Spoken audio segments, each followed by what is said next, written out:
नमस्कार. तुम्हा सगळ्यांचं अतुल सर ओनली ह्या युट्यूब चॅनलवर स्वागत. आज या सेशनमध्ये आपण प्रत्यक्ष आणि अप्रत्यक्ष कथन ह्या ग्रामॅटिकल प्रोग्रामचा आपण आज अभ्यास करणार आहोत. तर हे ग्रामॅटिकल प्रोग्राम समजण्यापूर्वी तुम्हाला ह्याची आधी माहिती असणे गरजेचे आहे. बघा, जर ह्याच्यातले जे काही गोष्टी जर तुम्हाला माहिती असतील तर तुम्हाला ह्याचा ग्रामॅटिकल प्रोग्राम बनवण्यामध्ये तुम्हाला खूप मदत होईल. जसे की पहा, आता हे प्रत्यक्ष बघा, डायरेक्ट म्हणजे काय, प्रत्यक्ष कथन असतं आणि इनडायरेक्ट म्हणजे काय, अप्रत्यक्ष कथन असतं. बघा, ज्यावेळेस आपण संभाषण करतो, संभाषण करताना बघा तुम्हाला एकदम सोप्या भाषेत सांगतो. ज्यावेळेस तुम्ही मूवी बघता, बरोबर, एखादा मूवी पाहून आले, हे की नाही, पाहून आल्यानंतर तुम्ही त्याला जसं जे तसंच तुम्ही बोलता, म्हणजे त्यातले जे डायलॉग्स आहे तसं तसं तुम्ही बोलता, ते झालं तुमचं प्रत्यक्ष कथन. ओके. आणि ज्यावेळेस तुम्ही जर मूवी बघा, हा एक प्रकार झाला, म्हणजे तुम्ही त्याच्या अभिनयामध्ये उतरताय आणि तसंच तुम्ही बोलताय आणि करताय, म्हणजे ते झालं तुमचं प्रत्यक्ष कथन. आता इनडायरेक्ट कथन म्हणजे काय असतं की तुम्ही तो मूवी पाहिलाय आणि तुम्ही दुसऱ्या एखाद्याला सांगताय, कसं की तुमच्या शब्दांमध्ये. राईट. म्हणजे काय झालं, इथं एक प्रत्यक्ष कथन झालं आणि इथं त्या शब्दांमध्ये फेरबदल करून तुम्ही दुसऱ्याला सांगताय, म्हणजे ते काय झालं, तुमचं एक इनडायरेक्ट स्पीच म्हणजेच अप्रत्यक्ष कथन. पहा, तुम्हाला आधी मी डायरेक्ट आणि इनडायरेक्टचं म्हणजे हे कसं असतं हे तुम्हाला आधी मी माहिती दिलेली. पहा, आता तुम्हाला हे समजण्यासाठी, डायरेक्ट स्पीच समजण्यासाठी, त्यासाठी तुम्हाला महत्वाचा पार्ट आहे वाक्यांचे प्रकार. काय? वाक्यांचे प्रकार. म्हणजेच मराठीमध्ये इंग्लिशमध्ये सांगतो, टाइप्स ऑफ सेंटेन्सेस, म्हणजेच वाक्यांचे प्रकार. बघा, वाक्यांचे प्रकार 4 आहेत. पहिला आहे ऍसर्टिव्ह, दुसरं ऍसर्टिव्ह, त्यालाच तुम्ही डिक्लेरेटिव्ह, आणि तिसरा आहे त्यालाच स्टेटमेंट, म्हणजेच विधानार्थी वाक्य मराठीमध्ये.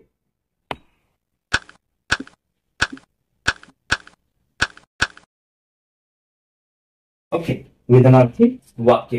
त्यानंतर आहे तुमचं दुसरं आहे त्यानंतर इंटरगेटिव्ह.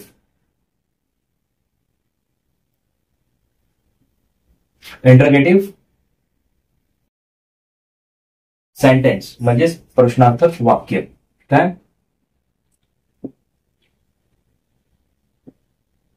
प्रश्नार्थक वाक्य.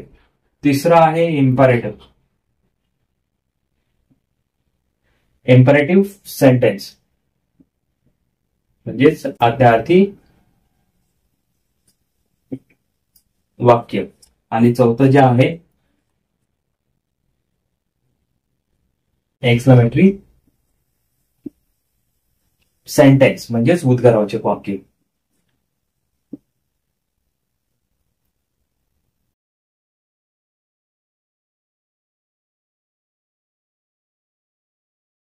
बघा, आता ऍसर्टिव्ह सेंटेन्सचे 2 प्रकार पडले. एक म्हणजे आहे पॉझिटिव्ह आणि दुसरा आहे निगेटिव्ह, म्हणजे अफर्मेटिव्ह आणि निगेटिव्ह. नंतर इंटरगेटिव्हचे पण 2 प्रकार पडलेले आहेत. पहिला आहे तुमचं WH आणि दुसरा आहे ते वर्बल, म्हणजेच त्याला तुम्ही एसओ टाईप क्वेश्चन पण म्हणू शकता. नंतर आहे इम्परेटिव्ह सेंटेन्स, म्हणजे आज्ञार्थी वाक्य. असे वाक्य की त्यांची सुरुवात ही क्रियापदाच्या मूळ रूपाने होते. त्यानंतर आहे एक्सक्लेमेटरी सेंटेन्स, म्हणजेच उद्गारवाचक वाक्य. यांच्या वाक्यांची सुरुवात जी असते काय, व्हॉट आणि हाव वाक्य असतं आणि शेवटी उद्गारवाचक चिन्ह असतं. मग समजून घ्यायचं की ते तुमचं उद्गारवाचक वाक्य आहे. पहा, मी तुम्हाला याचं डिटेल्स मध्ये सांगणार नाही. ह्याची तुम्हाला लिंक मी तुम्हाला डिस्क्रिप्शन बॉक्समध्ये दिलेली आहे आणि नंतर वरती आय बटन मध्ये पण दिलेले, तुम्ही तिथं पाहून घ्या. इथं तुम्हाला फक्त समजून काय घ्यायचंय की डायरेक्ट स्पीच करताना तुम्हाला वाक्यांचे प्रकार हे डिटेल्स मध्ये माहिती असलं पाहिजेलच. ओके, हा पहिला मुद्दा झाला. त्यानंतरचा मुद्दा आहे की वाक्यातून बोलणारी व्यक्ती. बघा, आता एक मी वाक्य देतो आणि तुम्हाला मी एक्सप्लेन करतो. बघा, तुम्हाला त्यातनं रिपोर्टिंग वर्ब आणि रिपोर्टेड स्पीच हे काय असतं हे तुम्हाला आधी कळलं पाहिजे. ओके,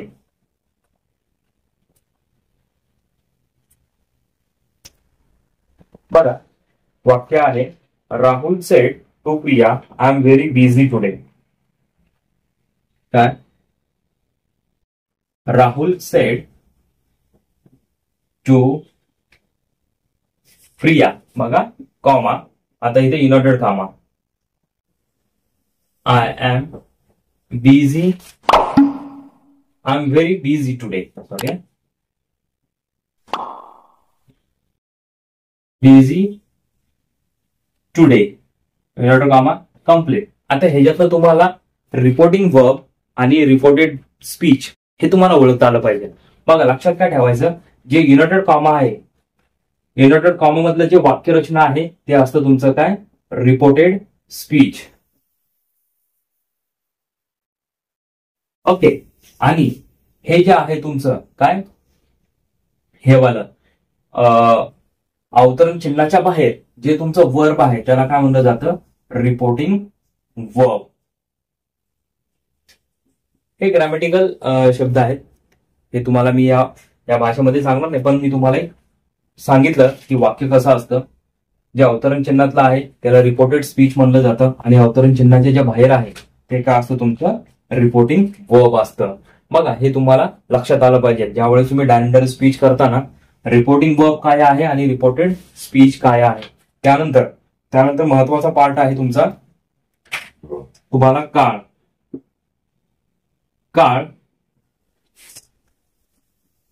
कोणते आहेत त्या वाक्यात हे तुम्हाला ओळखता आलं पाहिजे.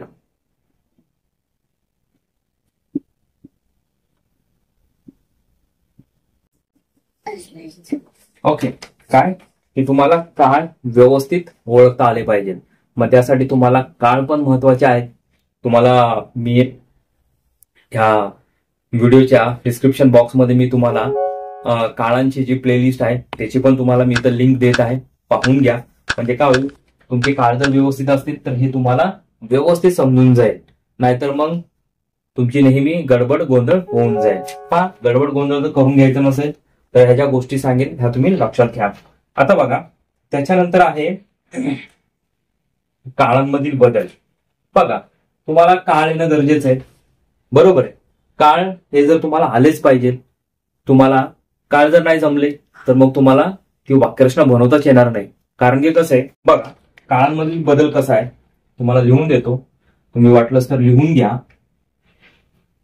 बघा, पहिलं काय, तुम्हाला वाक्यांचे प्रकार, नंतर काय सांगितलं तुम्हाला, रिपोर्टिंग वर्ब आणि रिपोर्टेड स्पीच, आणि त्यानंतर काय सांगितलं मी तुम्हाला की काळ हे महत्वाचे आहेत. आता काळांमधील बदल बघा, लक्षात घ्या मित्रांनो, खूप महत्वाचा टॉपिक आहे. साधा वर्तमान काळ असेल,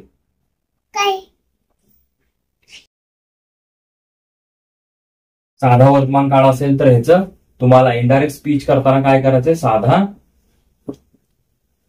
भूतकाळ. ओके, त्यानंतर आहे चालू वर्तमान काळ असेल, चालू वर्तमान काळ असेल तर ह्याचं काय करायचं तुम्हाला, चालू भूतकाळ.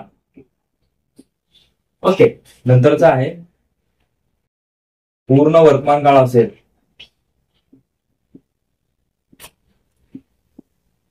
ह्याचं काय करायचं तुम्हाला, पूर्ण भूतकाळ. आणि चालू पूर्ण वर्तमान काळ असेल, चालू पूर्ण वर्तमान काळ असेल तर त्याचं तुम्हाला चालू पूर्ण भूतकाळामध्ये तुम्हाला त्याचं वाक्य बनवायचंय. त्यानंतर आहे साधा भूतकाळ असेल, मग तुम्हाला त्याचं पूर्ण भूतकाळ हे करायचंय. नंतर शेवटचं आहे चालू भूतकाळ असेल तर त्याचं काय करायचंय, चालू पूर्ण भूतकाळ तुम्हाला त्याचं वाक्य बनवायचे. बघा, हे मी तुम्हाला काळांचे बदल लिहून दिलेले. आता ह्याच्यामध्ये बघा, ते कुठल्या ह्याच्यासाठी आहे, जे तुम्ही वाक्य रिपोर्टेड स्पीच, बघा मी तुम्हाला वाक्य काय दिलं होतं, राहुल सेड टू प्रिया अवतरण चिन्ह comma I am very busy today full stop आणि अवतरण चिन्ह. ज्यावेळेस तुमचं वाक्य हे बघा, हे जे अवतरण चिन्हामधले जे वाक्य असतं म्हणजे रिपोर्टेड स्पीच, ह्याच्यामध्ये तुम्हाला बदल करायचे. काय काय तुम्हाला ह्याच्यामध्ये बदल करायचे, ह्या अवतरण चिन्हातल्या वाक्यामध्ये. जर हे वाक्य जर तुमचं प्रेझेंट असेल तर त्याचं तुम्हाला काय करायचंय, पास्ट मध्ये त्याला कन्वर्ट करायचंय. जर ते वाक्य तुमचं साधं वर्तमान काळातलं असेल तर त्याला काय करायचं, साध्या भूतकाळामध्ये. आता हे पण आहे महत्वाचं, पण इथं कसं आहे की बोलणारी व्यक्ती असेल ती तुम्हाला लिहायचीच आहे. नंतर ऐकणारी व्यक्ती असेल तर सेडचं टोल्ड करा, नसेल तर सेडच ठेवा आणि अवतरण चिन्ह काढून तिथं काय करायचं, तुम्हाला दॅट घ्यायचं. फक्त इथं काय एवढेच बदल आहे, पण जे मेन बदल आहे ते ह्याच्यामध्ये आहेत. हे तुमच्या लक्षात आलं पाहिजे की काळ कोणता आहे. आता ह्याच्यामध्ये बघा, हे सर्व नाम आहे आय, बरोबर. हे पुल्लिंग आहे का स्त्रीलिंग आहे हे पण तुमच्या लक्षात आलं पाहिजे. आता हे तुम्ही कशावरून ओळखणार, बघा राहुल सेड म्हणजे कोण म्हणाला, राहुल म्हणाला. सेड टू प्रिया म्हणजे प्रियाला म्हणाला काय की मी खूप बिझी आहे, म्हणजे हा आय कोणाच्या संदर्भात वापरलेला आहे, राहुल. मग राहुल हे काय आहे, पुल्लिंग. मग तिथं काय येणार, मग ही. हे पण तुम्हाला बदल लिहून देतो. हे तुम्ही समजून घेतलं. पहिलं पहा वाक्यांचे प्रकार, नंतर तुम्हाला काळ लक्षात आले पाहिजे, नंतर वाक्यातलं रिपोर्टिंग वर्ब आणि रिपोर्टेड स्पीच हे पण तुमच्या लक्षात आलं पाहिजे. आता ह्याच्यानंतर आहे जे बदल असतात, जसे की बघा डू ड झालं, हे की नाही, नंतर हॅड आलं वाक्यामध्ये, तर मग त्याचा बदल काय करायचा हेच आता मी तुम्हाला लिहून देणार आहे. पटापटा लिहून घ्या तुम्ही. ओके, भरपूर आहे. नंतर तुमचं त्रिकालबाधित सत्य पण सांगणार आहे मी तुम्हाला. बघा डायरेक्ट मध्ये असेल तर त्याचं, इनडायरेक्ट मध्ये त्याचे बदल, होणारे बदल. हा बघा, पहिला आहे तुमचं आय. आय तुमचं आहे पुल्लिंग आहे, नंतर स्त्रीलिंग आहे, नंतर आहे निर्जीव. ओके, मग आता ह्याच्यासाठी काय, आय असेल तर काय पहिलं पुल्लिंगचं ही, नंतर स्त्रीलिंग असेल तर शी, नंतर निर्जीव असेल तर इट. त्यानंतर आहे बघा यू. बघा यू हे तुमचं पुल्लिंग, नंतर स्त्रीलिंग आणि नंतर आहे अनेक वचन. आता ह्याचा बदल पहा. ह्याचा बदल आहे पहिला सेम ही, नंतर आहे शी आणि नंतर अनेक वचन असेल तर दे. त्याच्यानंतर बघा यू जर द्वितीय असेल वाक्यामध्ये, यू जर द्वितीय असेल तर मग त्याचं पुल्लिंग, नंतर स्त्रीलिंग आणि नंतर काय त्याचं अनेक वचन. पहा बघा, पुल्लिंग होईल त्याचं काय हिम, नंतर स्त्रीलिंग होईल हर आणि अनेक वचन होईल काय देन. आता युवर हे बदल खूप महत्वाचे आहेत, हे तुम्हाला माहिती असणं गरजेचं आहे आणि तोंडपाठ असणं गरजेचं आहे, तरच तुम्हाला ह्या वाक्यरचना सोडवता येतील, अन्यथा सोडवता येणार नाही. बघा युवर पुल्लिंग असेल तर काय करायचं तुम्हाला हिज आणि अनेक वचन असेल तर देअर. काय अनेक वचन असेल तर देअर. आता त्याच्यानंतर पहा, हे स्त्रीलिंग असेल तर काय होणार हर. ओके, त्यानंतरचं पहा, नंतर आवरचं काय होईल देअर. आता माय जर पुल्लिंग असेल तर हर आणि स्त्रीलिंग असेल तर हिम, सॉरी पुल्लिंग असेल तर हिम आणि स्त्रीलिंग असेल तर हर. बघा आता मी जर पुल्लिंग असेल तर ही आणि स्त्रीलिंग असेल तर हर. त्यानंतरचं आहे असचं काय होणार दे. नंतर आहे वीचं दे, धीस असेल तर दॅट, दीज असेल तर दोज. त्यानंतर आहे नाव किंवा जस्ट जर वाक्यामध्ये आलं असेल तर तुम्हाला काय करायचंय देन.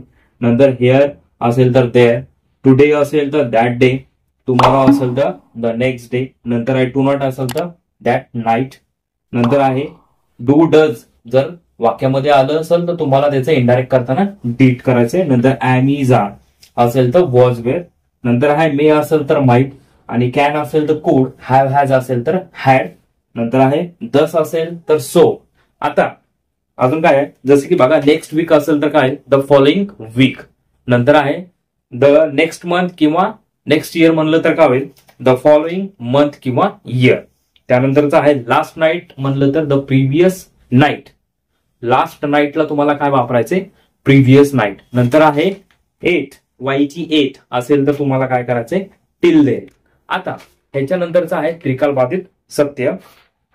बघा त्रिकालबाधित सत्याला इंग्लिशमध्ये युनिव्हर्सल ट्रूथ म्हणतात. जसे की बघा तुम्हाला एक्सप्लेन करतो की सूर्य हा कुठं उगवतो पूर्वेला. बघा गंमत तुम्हाला सांगतो त्रिकालबाधित सत्य कसं असतं. जर सूर्य जर उद्या पश्चिमेला उगवलं तर तुम्ही मान्य करणार आहेत का? नाही, कारण की ते काय तुमचं त्रिकालबाधित सत्य आहे की सूर्य हा नेहमी पूर्वेलाच उगवतो, त्याची जागा चेंज होत नाही किंवा त्याची दिशा चेंज होत नाही. बरोबर. असं ज्यावेळेस वाक्यांचा आशय येतो, त्या वाक्यांमध्ये असा आशय येतो त्यावेळेस तुम्हाला काय करायचंय म्हणजे सॉरी काय समजायचं की ते तुमचं त्रिकालबाधित सत्य आहे. तसं अजून एक एक्झाम्पल देतो. बघा 2 आणि 2 किती होतात 4. बरोबर आहे. 2 आणि 2 असं 5 म्हणणार का? नाही. बघा तुम्ही जगाच्या कुठल्याही कोपऱ्यात जा, 2 + 2 म्हणलं तर काय होणार 2 + 2 = 4. बरोबर. कोण 5 नाही म्हणणार, भले अमेरिकेतला असू द्या किंवा युरोपातला असू द्या किंवा इंडियातला असू द्या. 2 + 2 = 4. ह्यांना काय म्हणलं जाते की हे त्रिकालबाधित सत्य आहेत की ह्यांना चेंजेस होत नाहीत. ओके, हे आहे असंच येतं. हे तुम्हाला त्या वाक्यातनं लक्षात आलं पाहिजे. पहा तुम्हाला परत एकदा रिपीट करतो. डायरेक्ट स्पीच समजण्याकरिता तुम्हाला पहिल्यांदा वाक्यांचे प्रकार व्यवस्थित माहिती असणं गरजेचे आहे.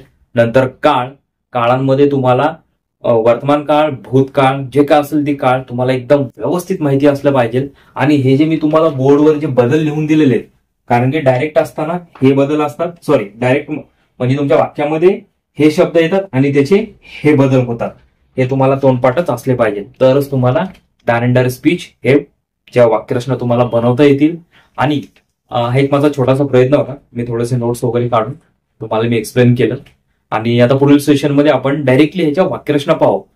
वाक्यरचना म्हणजे वाक्यांचे जे प्रकार आहेत ऍसर्टिव्ह, इम्परेटिव्ह जे काय आहेत त्यानुसार मग त्यांचे आपण बदल पाहू. ओके, आणि त्यांचा ग्रॅमॅटिकल प्रोग्राम पण आणि वाक्यरचना पण सोडून घेऊ. तर तोपर्यंत मित्रांनो, जय हिंद, जय महाराष्ट्र.